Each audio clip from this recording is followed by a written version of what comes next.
बिस्मिल्लाहिर्रहमानिर्रहीम, अस्सलाम वालेकुम। हमारा आज का टॉपिक है in propagation of monochromatic wave at the boundary of two non conducting linear media. लेकिन यहाँ पे सबसे पहले हम propagation of monochromatic plane wave through a non conducting linear media का रिव्यू लेंगे। ये हमने पहले भी डिस्कस किया हुआ है। ये टॉपिक रिव्यू लेते हुए हम अपने आज के टॉपिक की बात करेंगे। और अगर हम देखें नॉन लीनियर मीडिया में, तो नॉन कंडक्टिंग मीडिया के लिए हमारे पास एप्सिलॉन है, epsilon R into epsilon naught के बराबर, जिसमें एप्सिलॉन जो है ये परमिटिविटी ऑफ मीडिया है और एप्सिलॉन आर जो है ये डाइलेक्ट्रिक कांस्टेंट है, epsilon not permittivity of free space है। अगर हम वन डायमेंशनल वेव इक्वेशन की बात करें तो इसके लिए हमारे पास इक्वेशन है पार्शियल 2e और partial z square is equal to 1 over v square partial 2e और पार्शियल t2। तो ये बेसिकली इलेक्ट्रिक फील्ड के पॉइंट ऑफ से हमने wave equation, one dimensional wave equation देखी है, और v जो है यहाँ पे रिप्रेजेंट कर रहा है speed of wave in media को। इसी तरह से मैग्नेटिक फील्ड के लिए अगर हम बात करें तो पार्शियल 2b और partial z2 is equal to 1 over v square partial 2b और पार्शियल t2। तो अगर इन दोनों इक्वेशंस का सोल्यूशन हम देखें तो सोल्यूशन हमारे पास है E of z and t is equal to E naught complex cos के जी माइनस ओमेगा टी, और इसी तरह से B of z t is equal to B naught complex cos के जी माइनस ओमेगा टी। तो इन इक्वेशंस को भी हम डिटेल में डिस्कस कर चुके हैं। अगर हम सिर्फ मैग्नीट्यूड के पॉइंट ऑफ व्यू से एम्पलीट्यूड्स की बात करें तो B नॉट जो है ये बराबर है 1 over c into E not के लिए, लेकिन कब? जब फ्री स्पेस की बात करें। और अगर मीडिया की बात करें हम यहाँ पे, क्योंकि मीडिया के पॉइंट ऑफ व्यू से डिस्कस करेंगे, तो मीडिया के लिहाज से फिर हमारे पास c की जगह v आ जाता है। तो B naught is equal to 1 और v इंटू E नॉट। तो फिर हमारे पास मैग्नेटिक फील्ड के लिए जो इक्वेशन बन जाती है वो बनती है B of z and t is equal to 1 और v E naught complex cos के जी माइनस ओमेगा टी। और अगर हम कम्प्लेक्स एम्पलीट्यूड की जगह आगे डायरेक्शन रिप्रेजेंट कर दें तो फिर हम जो है वो सिर्फ कम्प्लेक्स एम्पलीट्यूड को सिर्फ मैग्नीट्यूड के पॉइंट ऑफ व्यू से डिस्कस कर सकते हैं। इसके लिए हमें क्या करना पड़ेगा? इसके लिए हमें प्रोपेगेशन डायरेक्शन देखनी होगी। अगर हम propagation direction arbitrarily z axis के लॉन्ग ले लेते हैं तो, और इलेक्ट्रिक फील्ड कहते हैं कि x एक्सिस के लॉन्ग चेंज हो रहा है और मैग्नेटिक फील्ड जो है ये y एक्सिस के लॉन्ग है, तो फिर हमारे पास इलेक्ट्रिक फील्ड की जो इक्वेशन बन जाएगी वो बन जाएगी of ji and T is equal to E naught complex cos के जी minus omega t x unit vector. यहाँ पे बेसिकली जब हमने एक्स यूनिट वेक्टर लगा लिया तो हम इसको जो है वो कम्प्लेक्स मॉड को हटा सकते हैं। तो इसी तरह से B of ji and T is equal to 1 और वी इंटू ई नॉट, यहाँ पर भी हम ये हटा सकते हैं, ई नॉट कॉज के जी minus omega t into y unit vector. अब यहाँ पर ये जो के है ये वेव वैक्टर है और इसको हम वेव नंबर भी कहते हैं। अगर हम डायरेक्शन के से हट के बात करें तो k is equal to 2 pi over lambda के बराबर है, और ओमेगा जो है यहाँ पे ये एंगुलर फ्रीक्वेंसी है वेव की, और हम जानते हैं कि ओमेगा जो है ये 2 पाई f के बराबर है। अच्छा, फिर हम देखते हैं कि इलेक्ट्रिक और मैग्नेटिक फील्ड जो है वो आपस में कंसेक्टिवली चेंज होते हुए एक दूसरे को सुप्रीम पोज करते हुए आगे जो है वो कंटिन्यू करते हैं, चाहे बात करें मीडिया की, चाहे हम बात करें स्पेस की। जैसे कि यहाँ पे आप इस डायग्राम में देख सकते हैं कि मैग्नेटिक फील्ड जो है ये वाई एक्सिस के लॉन्ग चेंज हो रहा है, इलेक्ट्रिक फील्ड जो है वो एक्स एक्सिस के लॉन्ग चेंज हो रहा है, एक दूसरे को सुप्रीम पोज करते हुए ये जी एक्सिस के लॉन्ग आगे कंटिन्यू कर रहे हैं। जी, तो अब हम अपने असल टॉपिक की तरफ आते हैं जो कि है monochromatic wave, electromagnetic monochromatic wave at the boundary of two non conducting media. और इसके लिए हम नॉर्मल इंसिडेंस सबसे पहले डिस्कस करेंगे। क्या मुराद है जी इससे मुराद ये है कि हमारी एक वेव जो है एक मीडिया से एक मीडिया में मूव करती हुई दूसरे मीडिया में आती है। तो जब वो दूसरे मीडिया में आती है तो दोनों मीडिया के इंटरफेस पे, यानी कि जहाँ पे दोनों मीडिया की बाउंड्रीज जो हैं वो आपस में इंटरेक्ट कर रही हैं, ज्वाइन हो रही हैं, मिल रही हैं, तो उस इंटरफेस पे वेव का बिहेवियर किस तरह का होगा, बेसिकली इसमें हमने ये देखना है। नॉर्मल इंसिडेंस से मुराद ये है कि हमारी वेव जो है वो एक मीडिया में ट्रैवल करती हुई दूसरे मीडिया की बाउंड्री पे जब आके स्ट्राइक करेगी तो वो मीडिया के परपेंडिकुलरली, यानी कि सरफेस पे के 90 डिग्री पे आके जो है वो सरफेस के साथ स्ट्राइक करेगी। नॉर्मल इंसिडेंस इसको हम कहते हैं, या दूसरे लफ्ज़ों में हम ये कह सकते हैं कि जो इंटरफेस है, इंटरफेस की सरफेस के साथ, जैसे कि यहाँ पे आप डायग्राम में देख रहे हैं कि हमने ये जो बॉक्स शीट जो रिप्रेजेंट की हुई है शेडेड, तो यह शीट जो है ये बेसिकली इंटरफेस को रिप्रेजेंट कर रही है। तो वेव आके इससे परपेंडिकुलरली टकराएगी, 90 डिग्री पे टकराएगी, इसको हम नॉर्मल इंसिडेंस कहते हैं। तो उसके बाद वेव का बिहेवियर किस तरह का होगा ये हमने देखना है आज के टॉपिक में। तो हमने वही केस कंटिन्यू करना है कि हमारी वेव जो है वो जी एक्सिस के अलोंग प्रोपेगेट कर रही है राइट डायरेक्शन में, जैसे कि यहाँ पे आप इस डायग्राम में देख सकते हैं। तो राइट डायरेक्शन में प्रोपेगेट करते हुए पहले मीडिया की अगर हम बात करें जिसमें से वेव आ रही है, तो इस इंटरफेस के अगर हम लेफ़्ट साइड पे देखें तो हमारा मीडिया 1 है, और अगर लेफ़्ट साइड पे देखें तो मीडिया 2 है। लेफ़्ट साइड पे मीडिया 1 है, राइट साइड पे मीडिया 2 है। तो लेफ़्ट साइड पे हम सबसे पहले देख लेते हैं कि जो वेव आ रही है, अच्छा यहाँ पे जो EX लिखा हुआ है बेसिकली X नहीं, इसको I होना चाहिए, ये करेक्शन कर लीजिए। तो इस राइट साइड पे वेव आती हुई वेव को फर्स्ट मीडिया में हम कहेंगे कि ये इंसिडेंट वेव है। इसके लिए इलेक्ट्रिक फील्ड को रिप्रेजेंट करेंगे EI से, बराबर होगा E0 cos k1z minus omega T. और यहाँ पे हमने सिर्फ फील्ड को के एम्पलीट्यूड को जो है वो मैग्नीट्यूड के पॉइंट ऑफ व्यू से डिस्कस करना है। और I जो है, ये सफिक्स I जो है ये इंसिडेंट को रिप्रेजेंट कर रहा है। K1 का मतलब ये है कि हम पहले मीडिया में हैं, तो उसके लिहाज से हमारे पास जो वेव नंबर होगा या वेव वेक्टर होगा उसको हम K1 से रिप्रेजेंट करेंगे। और फिर पहले मीडिया की अगर हम बात करें तो पहले मीडिया का हमारे पास जो इलेक्ट्रोस्टैटिक कांस्टेंट होगा एप्सिलॉन, उसको हम एप्सिलॉन 1 से रिप्रेजेंट कर लेंगे। हर मीडिया में वेव की स्पीड जो है वो डिफरेंट होती है, तो इसलिए पहले मीडिया के पॉइंट ऑफ व्यू से वेव की स्पीड जो है v1 ले लेते हैं, क्योंकि पहले मीडिया का जो रिफ्रैक्टिव इंडेक्स है वो n1 है, और हम जानते हैं कि रिलेशन है n1 = c/v1। इससे हमें आइडिया होता है कि वेलोसिटी जो है वो रिफ्रैक्टिव इंडेक्स पे डिपेंडेंट है जब वेव मीडिया में मूव कर रही हो। अच्छा, अब आप डायग्राम में देख रहे हैं कि यहाँ पे आपको ER और ET भी नज़र आ रहे हैं। तो बेसिकली जो वेव इंटरफेस की तरफ आ रही है वो इंटरफेस पे जब टकराएगी तो दो तरह के फिनोमेना हमें नज़र आएंगे। एट अ टाइम दोनों फिनोमेना भी हो सकते हैं, दोनों में से कोई एक भी हो सकता है। कि वेव, हम ये सपोज कर लेते हैं कि दोनों हो रहे हैं कि वेव का एक पार्ट जो है वो वापस रिफ्लेक्ट हो रहा है और वेव का एक पार्ट आगे ट्रांसमिट हो रहा है। रिफ्लेक्शन और ट्रांसमिशन को हमने सिर्फ इलेक्ट्रिक फील्ड्स की मदद से रिप्रेजेंट किया हुआ है। EI जो है वो इंसिडेंट वेव का इलेक्ट्रिक फील्ड है, ER जो है वो रिफ्लेक्टेड वेव का इलेक्ट्रिक फील्ड है, ET जो है ये ट्रांसमिटेड वेव का इलेक्ट्रिक फील्ड है। तो इसी चीज़ को मैंने यहाँ पे नीचे मेंशन भी किया हुआ है। नॉर्मल इंसिडेंस की हम पहले भी बात कर चुके हैं कि हम इंटरफेस के परपेंडिकुलरली वेव जो है वो हमारी आ रही है, यानी कि जो सेकंड मीडिया है उसकी सरफेस के 90 डिग्री पे आ रही है। तो अब हम पहले मीडिया के लिहाज से तो हम बात कर चुके हैं कि उसका जो डाइलेक्ट्रिक कांस्टेंट है, डाइलेक्ट्रिक कांस्टेंट की बात करें, इलेक्ट्रोस्टैटिक कांस्टेंट जो है या इलेक्ट्रिकल कांस्टेंट एप्सिलॉन जो है वो एप्सिलॉन 1 था। सेकंड मीडिया के लिए जो एप्सिलॉन है उसको हम एप्सिलॉन 2 से रिप्रेजेंट करेंगे। सेकंड मीडिया के लिए म्यू को भी हम म्यू 2 से रिप्रेजेंट कर लेंगे। तो फर्स्ट मीडिया के लिए म्यू को मैंने नहीं लिखा था, आप जहन में रखिएगा कि वो म्यू 1 होगा फर्स्ट मीडिया के लिए। अब क्योंकि सेकंड मीडिया का रिफ्रैक्टिव इंडेक्स जो है वो डिफरेंट होगा फर्स्ट मीडिया से, तो इस तरह से सेकंड मीडिया में जो वेव इंटर होगी तो उस वक्त उसकी स्पीड v2 से रिप्रेजेंट करेंगे, वो डिफरेंट होगी v1 से। तो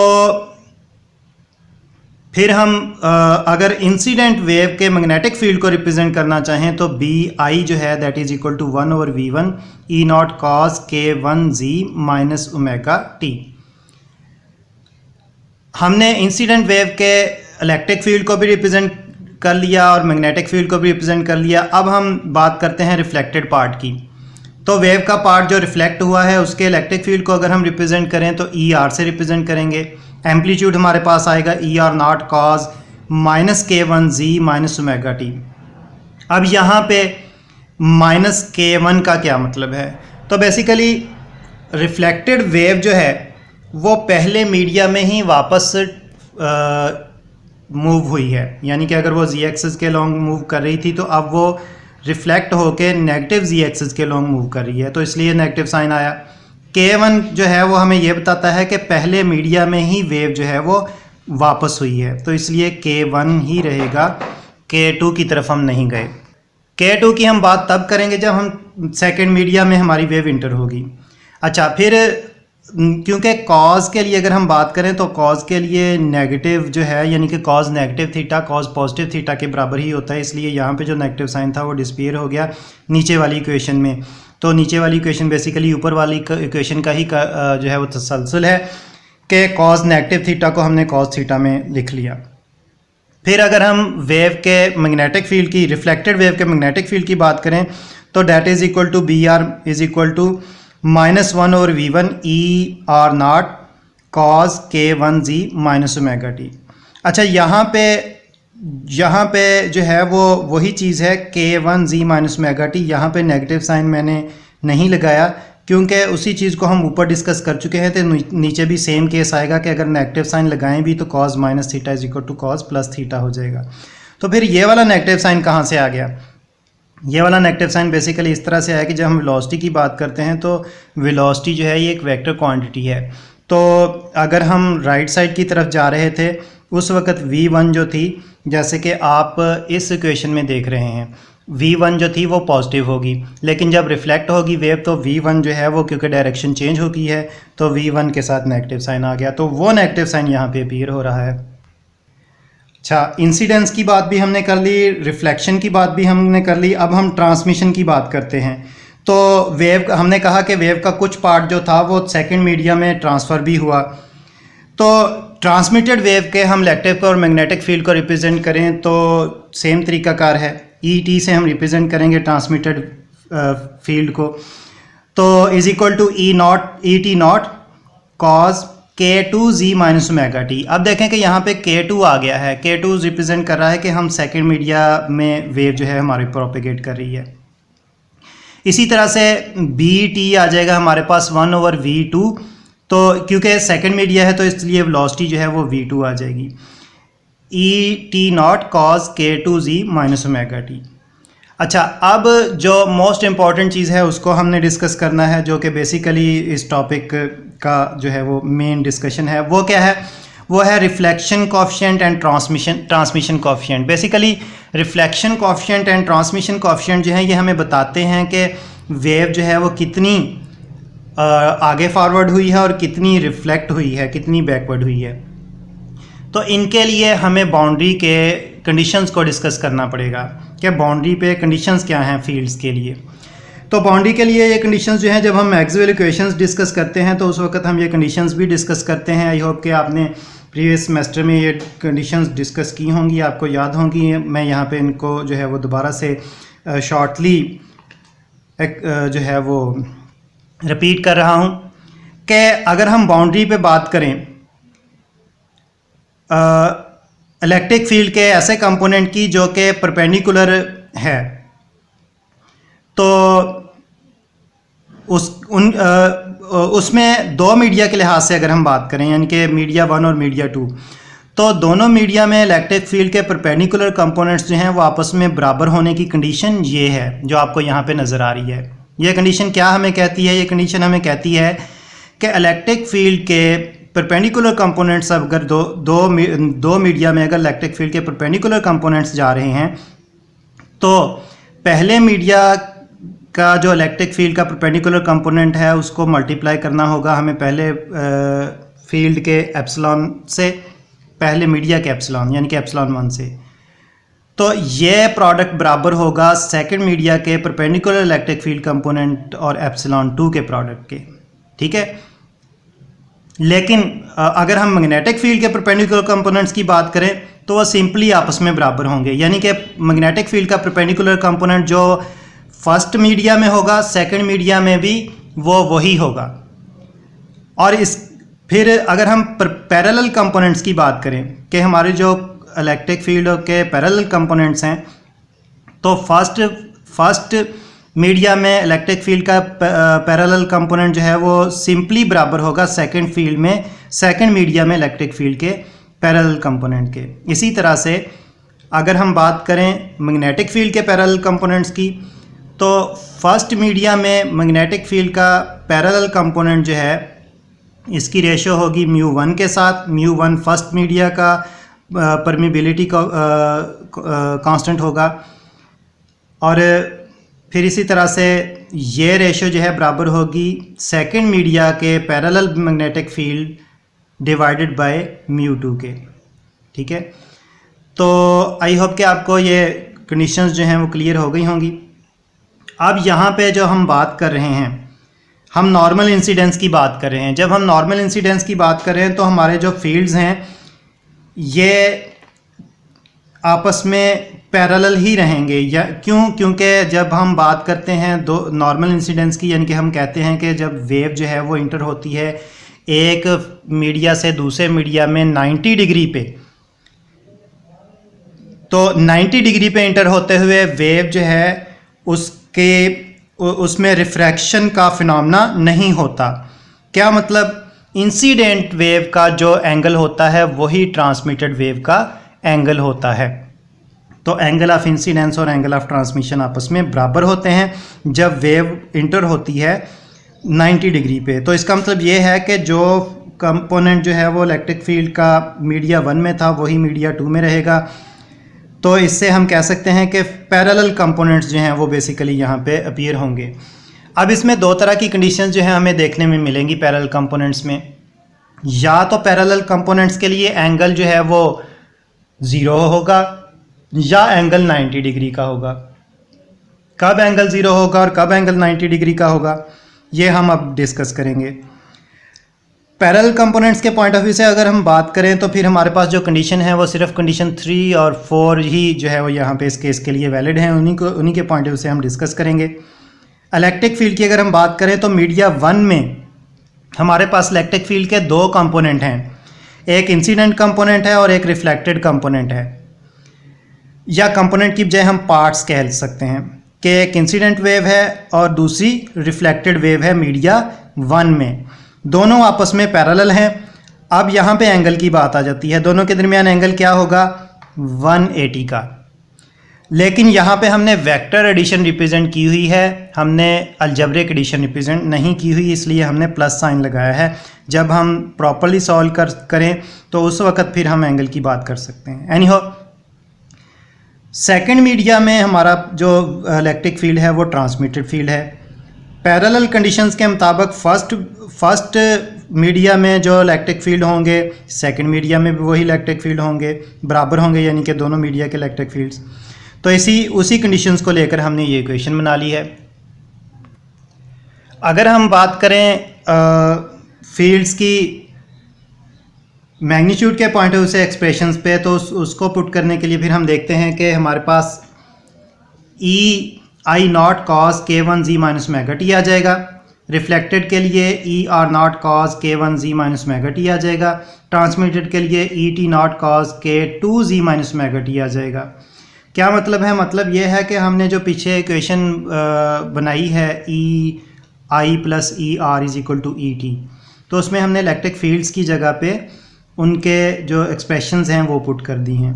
ठीक है, अब बहुत सारे रियल मीडिया के लिए आमतौर पर जो μ1 और μ2 होते हैं वो बहुत क्लोज होते हैं, यानी कि बहुत सारे मीडिया के लिए जो परमेबिलिटी की वैल्यूज़ होती हैं वो उनमें कुछ ज़्यादा फ़र्क नहीं होता। तो फिर इसी पॉइंट ऑफ व्यू से हम कह सकते हैं कि K1 और K2 तकरीबन एक जैसे होंगे। जब K1 और K2 एक जैसे होंगे तो यहाँ पे K2 की जगह हम K1 पुट कर सकते हैं। जब यहाँ पे K1 पुट कर दिया तो हमारे पास आ गया cos K1Z minus omega T. अब देखें कि राइट साइड पे भी cos K1Z minus omega T है, लेफ़्ट साइड पे इस टर्म में से cos K1Z minus omega T common ले लें, इसमें से भी cos K1Z minus omega T common ले लें, तो दोनों साइडों का cos K1Z minus omega T cancel out हो जाएगा। जब ये कैंसल आउट हो जाएगा तो हमारे पास बचेगा क्या, EI0 ER0 दरमियान में प्लस का sign is equal to ET0। ठीक है जी, तो ये हमारे पास इक्वेशन 1 आ गई। अब हम बात कर लेते हैं मैग्नेटिक फील्ड के पॉइंट ऑफ व्यू से। उसके लिए हमने ये कंडीशन डिस्कस की थी कि पैरेलल कंपोनेंट्स के लिए ये कंडीशन होगी। अब यहाँ पे मैग्नेटिक फील्ड की जगह जब हम पुट करेंगे, यानी कि पहले मीडिया की अगर हम बात करें तो पहले मीडिया में मैग्नेटिक फील्ड दो पार्ट होंगे, एक इंसिडेंट और दूसरा रिफ्लेक्टेड। जब हम तो इंसिडेंट वेव के लिए जब हम बात करते हैं मैग्नेटिक फील्ड के कंपोनेंट की, तो उसमें हम देखते हैं कि 1 और v1 ई आई naught cos k1z minus omega t आ जाता है। यहाँ पे cause k1z minus omega T कहीं पे भी आपको नज़र नहीं आ रहा। क्यों? क्योंकि बिल्कुल ऊपर वाली कंडीशन जो यहाँ पे हमने अप्लाई की थी वही यहाँ पे भी अप्लाई होगी। तो cause k1z minus omega T right left से कैंसल आउट होके हमारे पास बचेगा क्या? हमारे पास बचेगा 1 और v1 E not E I not, और फिर इसी तरह से -1 और v1 ई आर नॉट। यहाँ पे नेगेटिव साइन जो है वो वेलोसिटी की वजह से है, और ये इक्वेशन हम पहले भी देख चुके हैं नेगेटिव साइन के साथ। एनी हो, राइट साइड पे हमारे पास आ जाएगा 1 और μ2 इंटू 1 और v2 ई टी नॉट। अच्छा, ये μ1 और μ2 इन कंडीशंस की वजह से यहाँ पे अपीयर हो रहे हैं। कंटिन्यू करें, हम यहाँ से 1 और v1 को कॉमन लें तो 1 over μ1 v1 into E I naught minus E are naught is equal to 1 over μ2 e2 into E T naught आ जाएगा। अब देखें कि अगर हम यहाँ से 1 और μ1 v1 को लेफ्ट साइड पे राइट साइड पे शिफ्ट करें, ये डिनोमिनेटर में चले जाएंगे, तो E I naught minus E are naught जो कि लेफ्ट साइड पे हमारे पास बचा है, that is equal to μ1 v1 over μ2 v2 into E T naught. ये इक्वेशन 2 हो गई। अब इस इक्वेशन 2 को थोड़ा सा मज़ीद हम मॉडिफाई करके लिखते हैं और नया नंबर देते हैं। वो क्या, वो हम ये करेंगे कि ये जो हमारे पास क्वांटिटी आ रही है μ1 v1 और μ2 v2, इसको हम बीटा से रिप्रेजेंट कर लेते हैं। तो हमारे पास फिर आ जाएगा E I naught minus E are naught is equal to beta E T naught, और इसको हम इक्वेशन 3 जो है वो कह लेंगे।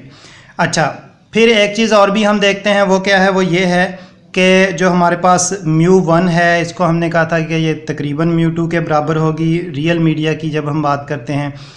तो जब हम ये कंडीशन अप्लाई करते हैं तो फिर हमारे पास यहाँ पे जो इक्वेशन 2 है, इसमें μ1 और μ2 जो है वो तकरीबन सेम होने की वजह से इनको हम कैंसिल आउट कर सकते हैं। बचेगा क्या?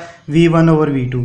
तो यही इक्वेशन 2 जो है, इसको फिर हम इस तरह से भी लिख सकते हैं, E I naught minus E are naught is equal to v1 over v2 into E T naught. Equation 4 का नाम दे देंगे। एक चीज़ जो आपने याद रखनी है वो ये है कि बीटा जो है वो v1 और v2 के बराबर नहीं है, बल्कि बीटा जो है ये बराबर है μ1 v1 ओवर μ2 v2 के। तो ये चीज़ याद रखिएगा कि v1 और v2 की जगह आप बीटा पुट नहीं कर सकते, बल्कि μ1 v1 और μ2 v2 की जगह बीटा पुट करेंगे। तो आज तक के लिए जो है वो यहाँ इतना ही काफ़ी है। मज़ीद इन्हीं इक्वेशंस को लेकर हम कंटिन्यू करेंगे और रिफ्लेक्शन ट्रांसमिशन कोएफिशिएंट डिस्कस करेंगे। बहुत शुक्रिया।